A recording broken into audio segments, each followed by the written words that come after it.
تونسہ شریف سے اہم خبر شامل کر رہے ہیں۔ کوہ سلیمان سے آنے والا رودکوہی سنگھڑ کا سیلابی ریلا تونسہ پہنچ گیا۔ ہزاروں کیوسک کا ایک سیلابی ریلا اس وقت تونسہ سے گزر رہا ہے، جسے سنگھڑ کے جنوبی کنارے پر تعمیر ہونے والے 1 ارب سے زائد کے منصوبوں کو خطرات لاحق ہیں۔ اس ریلے سے تونسہ سے ملحقہ، سنگھڑ، بغلانی، ہزاروں، بنڈی، دائرہ، بوہڑ کے علاقوں کو بھی شدید خطرہ ہے۔ 25 سے زائد مواضعات زیر آب آ گئے ہیں، جہاں فصلات تباہ ہونے کا اندیشہ ہے۔ اس پر مزید جانتے ہیں یحییٰ خان بزدار سے۔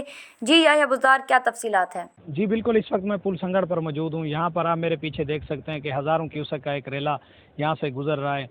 تحصیل تونسہ اور تحصیل کوہ سلیمان میں حالیہ بارشوں کے بعد رودکوہی سنگھڑ میں شدید طغیانی آ گئی ہے، جس سے یہاں پر زیر تعمیر 1 ارب روپے سے زائد کے منصوبہ جات کو بھی شدید نقصان کا اندیشہ ہے۔ ان منصوبہ جات میں تحصیل کمپلیکس، سپورٹس اسٹیڈیم، چڑیا گھر اور ٹیوٹا کالج ہے۔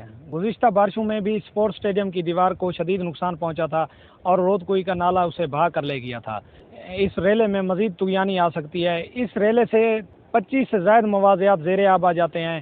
سنگھڑ، بغلانی، ہزاروں اور بوہڑ کے علاقوں کو بھی اس رودکوہی سے شدید نقصان کا اندیشہ ہے۔ تحصیل انتظامیہ کی بات کی جائے تو یہاں پر تحصیل انتظامیہ کی جانب سے کوئی خاطر خواہ انتظامات نہیں کیے گئے۔ ان منصوبہ جات کو بچانے کے لیے سپر بند بھی تاحال تعمیر نہ ہو سکے۔